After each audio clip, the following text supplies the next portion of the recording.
Let me tell you something. God's not interested in you being a better you. He came to do away with you. Pastor Joel Osteen, whose new book is called Become a Better You, 7 Keys to Improving Your Life Every Day. This book is more about what can we do every day to become better. Now that was a good statement right there.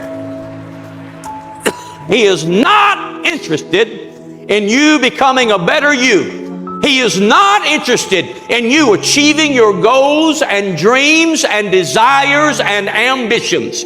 Jesus came to destroy your dreams and goals and desires and ambitions.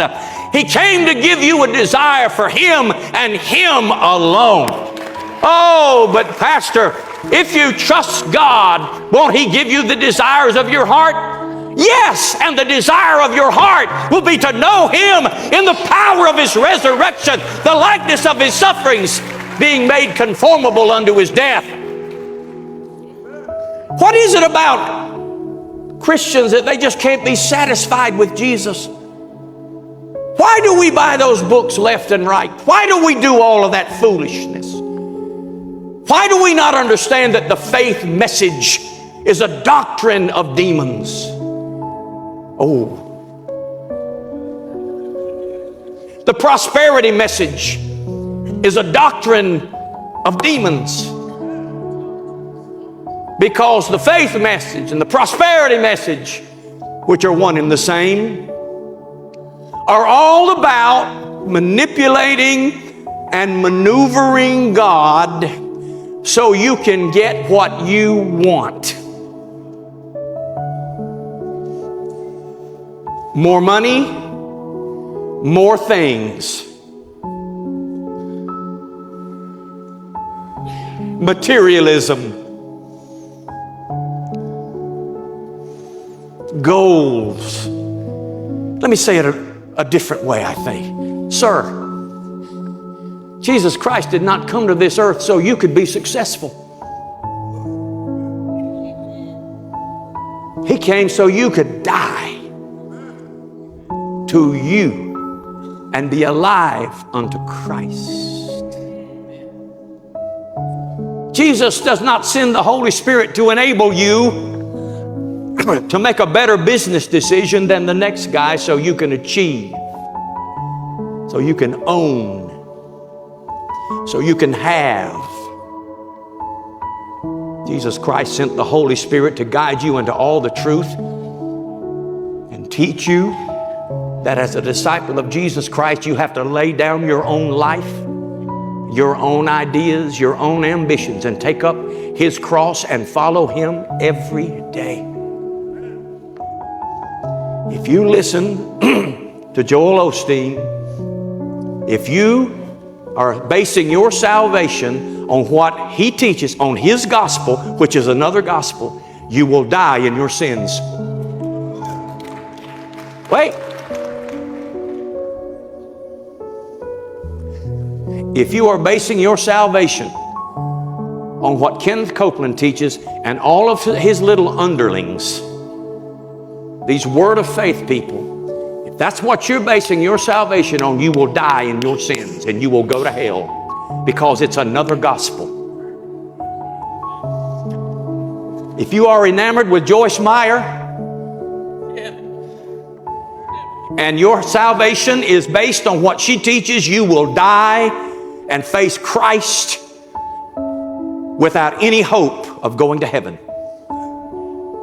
Creflo Dollar, if you base your salvation on what he teaches, and I know all of you will say, well, I heard him say Jesus. That's not the point.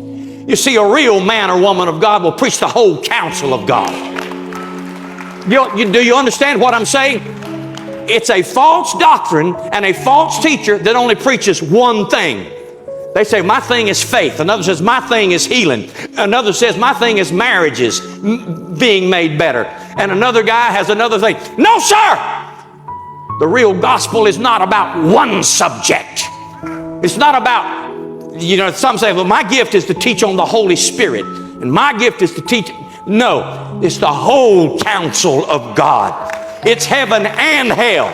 It's Jesus Christ and Him crucified. It's right and wrong. It's a holy life that the gospel demands from us every single day. And if you base, listen to me, your knowledge and your salvation on this stuff, you will die in your sins.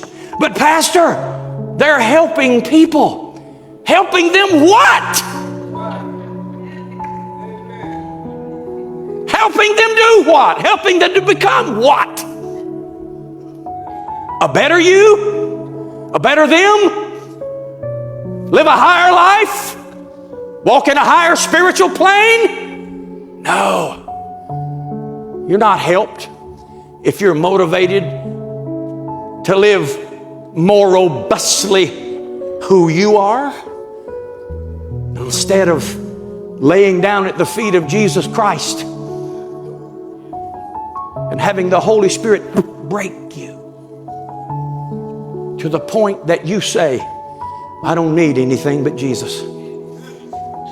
To the point that you repeat Paul when he says, I have learned in every state I find myself to be content. I have learned to have it and I've learned to do without it. I've learned to be hungry and I've learned to be full. It doesn't matter because I know Jesus and that's all I care about is Jesus. Paul, the last thing on Paul's mind was being successful. The last thing on his mind was having more things. And that's why he writes to Timothy and says, you better warn the people because these false prophets are everywhere. Their spirit is saturating even the churches today. False teaching, false prophets, doctrines of devils. And he says, that's why in the last days, some will depart from the faith. Well, how do you depart from the faith? You become obsessed with a personality. You say, that's my man. He's teaching what I like to hear. Well, see, a real man of God is not going to teach what you like to hear all the time.